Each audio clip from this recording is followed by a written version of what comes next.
and we're your hosts. I'm Dianne Bortoletto. And I'm Monique Chicato. Let's do it. Hello, and welcome to And Away We Go, a Formula One podcast that goes beyond the track limits to talk about travel, food, and lifestyle surrounding the sport. I'm Dianne Bortoletto, a long-time pre-Drive to Survive Formula One fan, and today I'm in Perth in Western Australia. And I'm Monique Chicato. I'm your post-Drive to Survive fan, currently at home in Stavanger in Norway.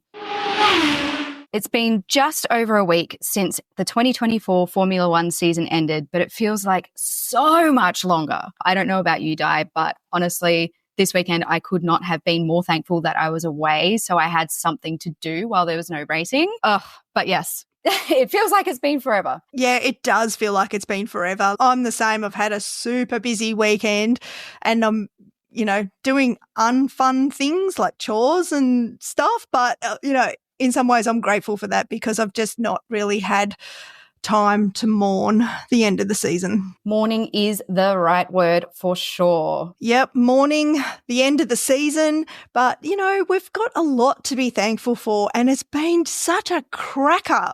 It's the best Formula One season in my living memory. It's just been so full of changes and challenges and battles on and off the track. It's been amazing. And of course, we've launched And Away We Go podcast. So, there's been a lot of history making this year. A lot to be thankful for 2024. I agree with you. The 2023 season, 2022 season, it was fine. It was fine, but it was nowhere near as interesting and as exciting as 2024. So if we take a look back at the 2024 season, what was your favourite moment? Oh, look, there's been a few. I loved Carlos Sainz winning Melbourne 2 weeks after having his appendix out and coming back to win. That was just a triumph of stamina and fitness and just amazing what the body can do. Also Monza, I mean, how can you not just be in awe of those scenes of the tifosi on the track after Charles Leclerc won Monza? It was absolutely phenomenal. And I think no matter where you go in the world, there are always Ferrari fans at every race. You go to the British Grand Prix, there's British fans for the British-based teams, but there's always Ferrari fans there as well. And I don't think any sport in any league, anywhere in the world, can boast having fans like the Tifosi. It's almost a movement. It's like the Tifosi are the fans in the sports world, like the Swifties are the fans in the music world. That is the perfect analogy. I've been thinking about it a lot. And I suppose what made me think about it was that I've seen girls at races doing the friendship bracelets and swapping them, making them with like Leclerc or Ferrari. I've seen ones with Leo on it for the dog, the puppy, and which we'll get to in a sec. Of course, the young girls have Leclerc on their bracelets. It's just, we all know the biggest fan base for Leclerc. But I completely forgot about Carlos Sainz and the appendix situation. And there was so much going on around that afterwards. I think Lando was talking about how he should get his appendix out if it makes you win races. And I forgot about that. What about you, Mon? What's been your favourite moment of all favourite races of the 24 season? I am going to say seeing our boy Oscar Piastri win. I say that I'm a Ferrari fan too, but I just can't help being behind the Aussies, and that was just really, really exciting. I think being his second season, to see him come through with a win, it's always exciting to see someone who hasn't won before come through with a win, especially when they're your countrymen. 100%. And, for Oscar Piastri in his second season of Formula One to take his first win and not win one race, but two races and also two sprint races when his teammate Lando Norris has been in the team for 4 years. Yeah, 4 or 5 years. Yeah, so Lando Norris and he got his first win this season as well. And Oscar Piastri, as we've said in the last episode, the only driver to do every single lap of every single race in 2024 is, that really, really special seeing Oscar Piastri win. That's a really good moment to pick, Mon. Speaking of winners, we had 7 different winners this season. 7. That's huge. There's only 24 races. So of those 7 winners, obviously, Max Verstappen took the most with 8. Then we had Leclerc and Norris both with 3 wins. Then Hamilton, Russell and Sainz and Piastri all with 2 wins. The competition this year has been, from a fan's point of view, an absolute delight to watch. Anybody who says that Formula One is boring needs to get their head checked. And needs to watch the 2024 season. They need to go back and watch it all. I know, I can't wait for Drive to Survive, which, by the way, is dropping on the 7th of March. Is a date that I've seen flying around. Feels so far away. Oh, it does, especially when we've just been talking about how it feels like it's been forever since there's been a race on and it's only been a week or just over a week. Oh, my God. I know. 7 different winners was just fantastic. Obviously, one of the wins that Hamilton got was winning his home race at Silverstone. You know, I did shed a tear when Piastri won his first race. I shed a tear when Leclerc won in Monza, and also in Monaco. You could just see what that meant to him. And also when Hamilton won Silverstone, it's just joyful, just heartwarming and so well deserved. It was, a really fabulous moment in Formula One. Yeah, and I can't remember how long his winless streak went, but it was a long winless streak for our Sir Lewis Hamilton. And to break that winless streak in Silverstone, I don't think it could have been a better fairy tale ending, really. So, as we mentioned last week, we have Pierre Gasly, who is the only driver that didn't cause any damage to a Formula One car. So he cost the team $0 in repairs. But Mon, you've come across something fun. What's the Crash Damage Championship? Look, I'm going to take your little fun fact crown for 2 seconds here. Please do. So obviously we have the Constructors' Championship, which was taken out this year by McLaren, but we also have the Destructors' Championship, which was taken out in a 1-2 by Williams. Oh, gosh. The poor team. Across the season, they had the biggest damage bill and the most damage to their cars. Oh, it's a big number. 13,839,600 euros. So in Australian dollars, that's like 432 million Australian dollars. No, maybe not that much. A million billion. It would be over 20 million Australian dollars for sure. That is a huge number in one season in costs that could have been avoided. You know, sometimes someone crashes into you, it's not your fault, but wow, that's a big number for a team that's been known to have budget issues in the past. I think that's changed, let me say, but that's a big number, 20 million. Right. They're not a team that, as you said, have unlimited financials. I mean, number 2 on the list has seemingly unlimited financials. Red Bull clocked in at the second highest bill, which was less than half of what Williams wound up with. Wow. But still €6 million. And McLaren came out quite unscathed. They came in 10th in the Destructors' Championship, which is definitely actually where you want to come. And they only had 2,300,000 worth of damage. Red Bull was over 10 million Australian dollars in damage. And then there was Ferrari. It was probably about close to €5 million, which is about $8 million Australian, $8 or $9 million Australian. And then last year, McLaren, like you said, we're looking at around, it's probably 4.5 million. Yeah, 4.5 million Australian dollars, which is pretty low when you think of Williams. Wow, that's not a championship you want to win, but the Destructors' Championship, that was a good find, Mon. I feel bad bringing it up because it's not exactly the most positive thing, but it's an interesting fact, and I found it really interesting to see that Red Bull was second in that championship. Given that we have the world champion this year comes from that team, you would expect that their damage bill wouldn't be so great, but we won't go into why that could be. Yeah, I've got another fun fact for you. Oh, of course you do. And another fun fact with Red Bull.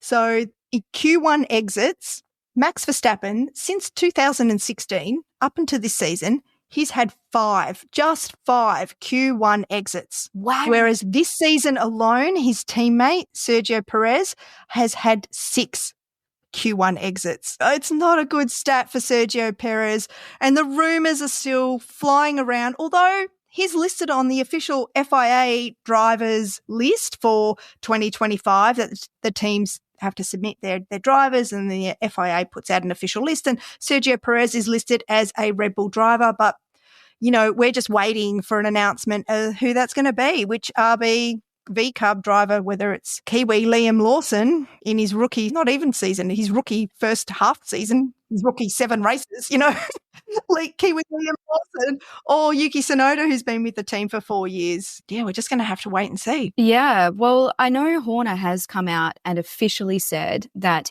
if there are changes to the Red Bull seat, i.e. Sergio won't be racing, then the replacement will either be Yuki or Liam Lawson. So he's cleared up any of the rumours swirling around that, they might be looking at someone from outside their current lineup, but he still hasn't confirmed whether or not Sergio will be leaving. And I think that's a lot to do with the contract that's currently in place and Sergio really sticking steadfast to that contract. Yeah. So the rumours I'm hearing is that Sergio Perez is looking for a $20 million payout from Red Bull. Speaking of exits from Formula One, this season has been absolutely crazy. We lost 2 drivers mid-season, and that's not something that happens every season. So unfortunately, we saw our beloved Daniel Ricciardo out of a seat after the Singapore Grand Prix in the most unceremonious way. It was so emotional. It was awful. For a driver who is loved beyond belief in the Formula One world, with a huge fan base here in Australia, of course, but also in the US, for him to be so unceremonially dumped. Call it what it is. Yeah, he was just dumped, and watching him front up to do media interviews, it was heartbreaking. It was so hard to watch. It was, we were all devastated for him, and, Formula One's poorer for it. It was a good lesson coming from a PR with my PR hat on. It was a really good lesson on how not to handle a driver departure. It was like 15 minutes, or no, actually that's a lie. It was within an hour that Team RB announced Liam Lawson as his replacement. As one comment was written on Team RB's social media feed, Ricciardo's body is still warm. They really could have handled that better, and they've recognised that, the team. The worst thing was watching Ricciardo standing there doing the media at the Singapore Grand Prix. He already knew that was his last race. That's why we cried. He was tearing up. Yeah, he was totally. He knew it was his last race, and RB did not give him the decency of announcing it and, saying thank you and giving him the farewell that he deserved. They saved it for the gap between Singapore and Vegas. That was just, anyway, obviously very, very hurt Australians here. Yeah, poorly handled by the team. They've recognised that. We're really sorry to see Danny Rick out of a seat, out of Formula One, and there's clips flying around social media of him saying, nah, he's done. He's not coming back. Cadillac, the rumours were going around that he was the preferred driver for the Cadillac team in 2026, and Daniel's just put those rumours to bed. Has he put them to bed, or is he just being a master deflector? Maybe. I don't know. Mon, have you got news? I don't have news, but I'm holding out hope that maybe he's just a master deflector and he's like, oh, no, I'm done. And he's putting the conversation to bed so that he doesn't have to stoke any fires or spark any rumours or keep anything going. And, he's just keeping his fan base quiet so that he has time to this. Obviously, this is just me saying this because I would really like this to be true and I would really like to see him driving for Cadillac. Oh, it's hard to see that come. Yeah, I think it's as nice as it would be to come back for a second comeback. He's already had one comeback into Formula One, come back again. As much as I would love to see, because I want to see Danny Rick on the grid. No, I don't. I actually can't see it happening. And, NASCAR are sniffing around. There's a $10 million paycheck apparently for him to go to NASCAR. Something different for him. Something. He loves racing. He loves America. Who knows? Watch this space, I guess. What's next? But that's to steal Valtteri Bottas's. What's next? Valtteri Bottas. Did you see he was pulled over by the police? Yes. That was funny. Yeah, and his partner, Tiffany Cromwell, bless, she was obviously filming it. But I think the caption was something along the lines of, you can take the Formula One driver out of the race, but you can't take the Formula One driver out of him, or something along those lines. Bottas is obviously another one of the casualties of the 2024 season. He no longer has a seat with State, and neither does his 2024 teammate, Zhao Guanyu. Bottas was the only person this season, the poor guy, the only full-time driver to finish without a point. I hate rehashing that stat because it's obviously not nice. And he's come out publicly and said, Stake F1 team, there was a lot going on, or a lot of nothing going on, basically. And he may have even referenced it being a mistake going to the team. Anyway, we won't harp on about that and we'll kind of gloss over that part. But he was a casualty of the 2024 season, and we're not going to be seeing him on the grid in 2025. And I am loving his what's next branding. I'm not going to lie. There was something about 2023-2024 season where he's just realized that brand is everything. And he has gone hard. And he has taken this what's next and run with it. Bottas is also one of the few drivers who has a grid penalty to serve, but no seat in F1 anymore. So he's got a 5-place grid penalty, but he won't serve that unless he gets a seat in Formula One by some miracle. Jenson Button is another one, and Robert Schwartzman is the other. That had penalties to serve without a seat? Correct. He will have to sit that 5-place grid penalty even if he gets a seat in 2026, right? He will start his first race with the 5-place grid penalty. I don't know how it works. I don't know. We might have to do a rule check on that one, whether it continues on to, like, if you skip a season or not. Is it like demerit points? Do you go back to 0? Like, I don't know how it works. Yeah, It'd be interesting to know, because imagine the poor guy starting 2026 season with a penalty served from 2024. While we're on the topic of losing drivers, we also lost our American driver, Logan Sargent, from Williams mid-season. The poor guy was not having a good run of races at all. And there was one very deciding accident, and that was at the Dutch Grand Prix. That was, I think, the straw on the camel's back there. And he was dropped after that race and replaced by Franco Colapinto. He served out the rest of the season for Williams and did quite well serving out that season. He did well for the first 3 races, and everyone was watching him. Oh my God, Franco Colapinto, look at this young hotshot, look at this future world champion. They were all so impressed with him. And then he had something like 5 crashes in 3 races, which really boosted their standings in the Destructors Championship that you talked about earlier. I think he does probably deserve a place in Formula One. He's certainly a talented driver. I'm sure we'll see him on the grid sometime soon. Fun fact about that, there have been some rumours swirling around that Alpine are actually quite interested in Franco Colapinto. Obviously not for the 2025 season, because they've locked that in and they've got Dianne on the grid. So yay, Aussie. And he actually, he raced his first Formula One race at the very end of the 2024 season in Abu Dhabi. They obviously can't take on Colapinto this year because they're locked and loaded. But rumours have been swirling that they're interested in him potentially after 2025, and not solely because of his racing skill. They're kind of aware of the potential that he brings dollar-wise, sponsorship-wise, because he's Argentinian.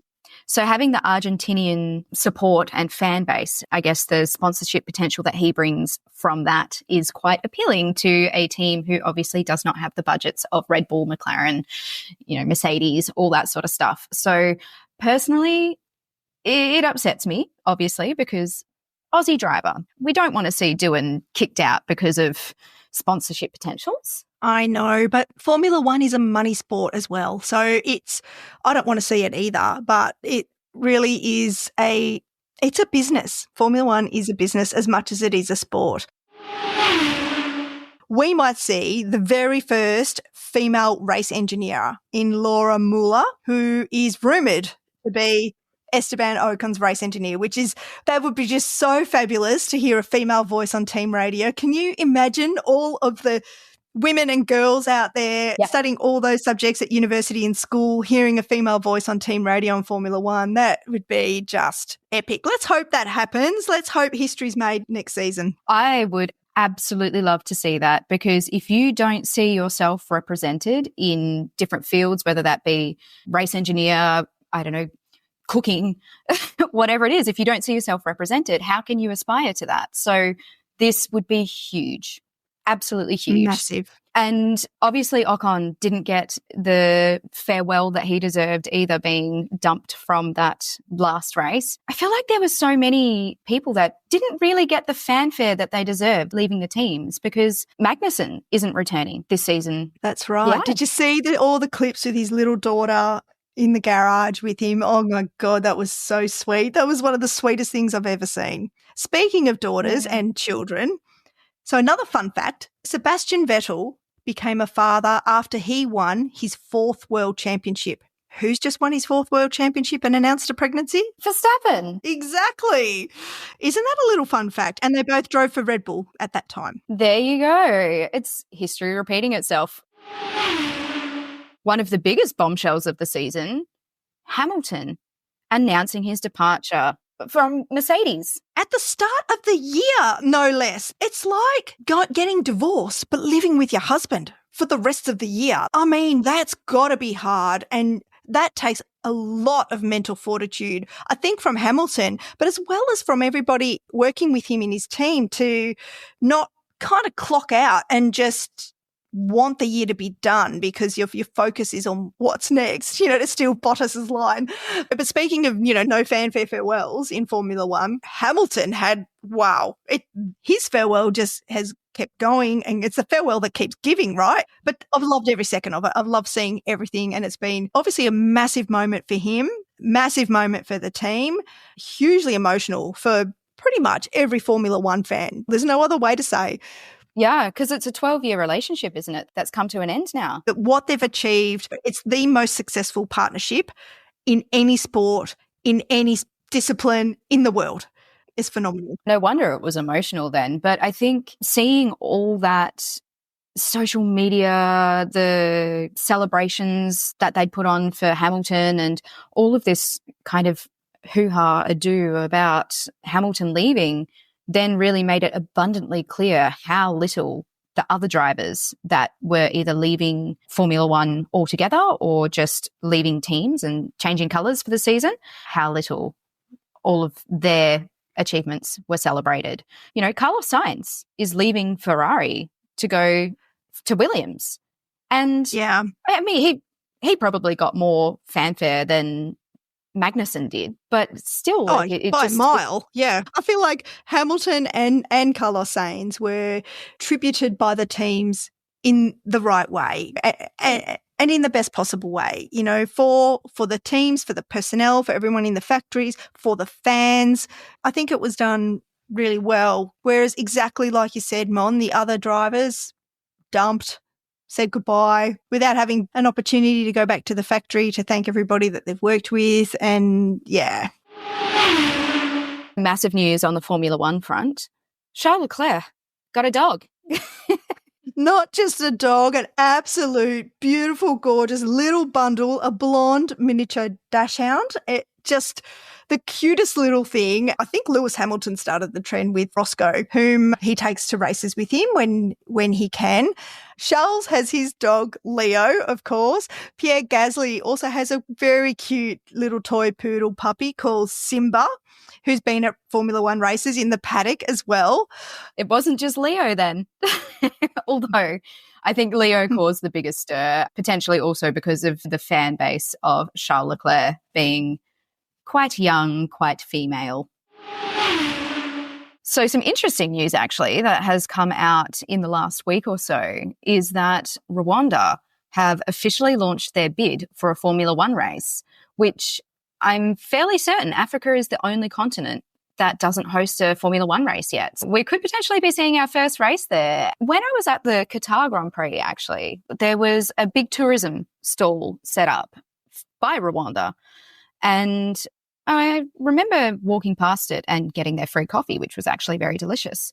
But I remember walking past it and thinking it was a really interesting stall to have set up at at a Formula One race, and couldn't quite see the connection. But obviously now I see the connection. Yeah, it'll be interesting. I mean, Rwanda, is it on your travel radar, Mon? Funnily enough, it actually is. I picked up a business card from one of the ladies at the stall because I'm really interested in destinations that maybe aren't necessarily the first place that people think to travel. And I was like, oh, this could be interesting. So if there's a Formula One race there, even more of a reason to go, right? It's been such a huge season in 2024. On the grid in 2025, just a quick recap. We've said goodbye to Magnussen and Zhou Guanyu and Bottas. Hamilton's moved to Ferrari. We haven't spoken about Kimi Antonelli, who's going to be the rookie for Mercedes. So he's taking Hamilton's place. And Ollie Behrman, a rookie who we saw step in for Carlos Sainz when he had appendicitis and drive for Ferrari and score points in an incredible race. Ollie Behrman will be a rookie for Haas with teammate Esteban Ocon, who's leaving Alpine. Australian Jack Doohan going to Alpine. Yeah, we're excited about that, to have another Aussie on the grid. And heartbreakingly, Carlos Sainz is leaving Ferrari to go to Williams. And Hulkenberg will be partnering with rookie, my cousin, Gabriele Bortoleto, 1T, not 2, for Kick Sauber. Yes, and Gabriele Bortoleto was our Formula 2 champion in 2024. So they've got a fairly solid rookie joining them. They do. Oh, did you see your favourite curly-haired team principal, Binotto, saying that he would never have signed Hamilton to Ferrari? And I like that Fred Vasseur, who's the team principal of Ferrari, come out and say, I'm glad people have time to comment with what's going on with our team. And pretty much left it at that. Good on him. Fun fact, Ferrari was the only team to not have a single Q1 elimination during the 2024 season. Oh, wow. And speaking of Ferrari, another fun fact for you is that Charles Leclerc has outqualified his teammate, Carlos Sainz, this season. But Charles Leclerc has outqualified every teammate that he's had. So in 2018, it was Ericsson. He outqualified Ericsson 17-4. In 2019, it was Vettel 12-9. In 2020, with Vettel 13-4. In 2021, Carlos Sainz 13-9, 15-7. 15-7 again in 23, and in 24 it was 15-9. Obviously, Oliver Behrman was one of those as well because Carlos Sainz had his appendix out. But there you go. Yeah. Give this man a world championship already. If he's out-qualified Vettel, Yeah. It will happen. It will happen. Oh, another fun fact, with Verstappen winning 4 back-to-back titles. Hamilton won 4 back-to-back titles before Verstappen started winning. And this is the first time in Formula One history that 2 drivers have won 4 back-to-back titles, one after the other. Oh, another fun fact. So every time Verstappen has, the last 4 years when Verstappen has won the championship, the runner-up has always had a terrible year the following season. So in 2021, the following year, Hamilton was 6th, Leclerc was 5th, Perez was 8th, Norris is the runner-up this year. Who knows? We'll have to see how he goes next year. Well, maybe that means it might be Piastri's year. Oh, I think it is. That's my prediction.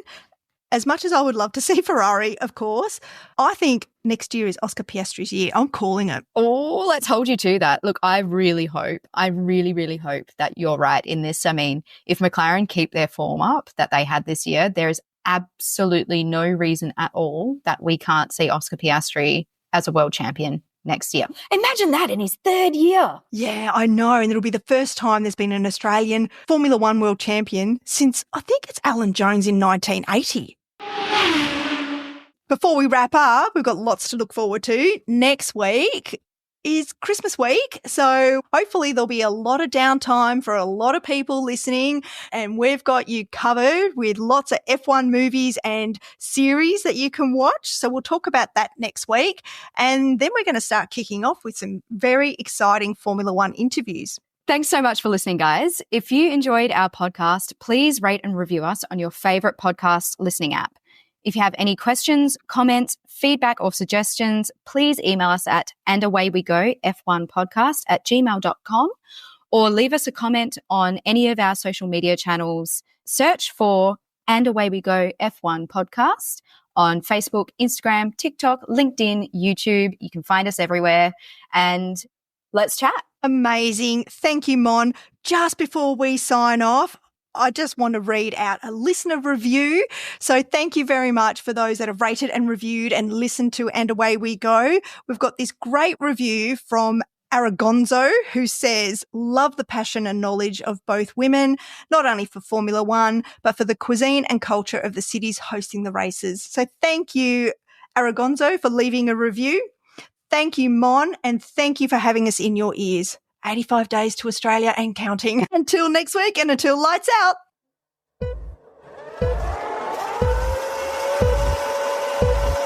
It's lights out and away we go. And Away We Go podcast is produced by Dianne Bortoletto and Monique Ciccato. Let's do it.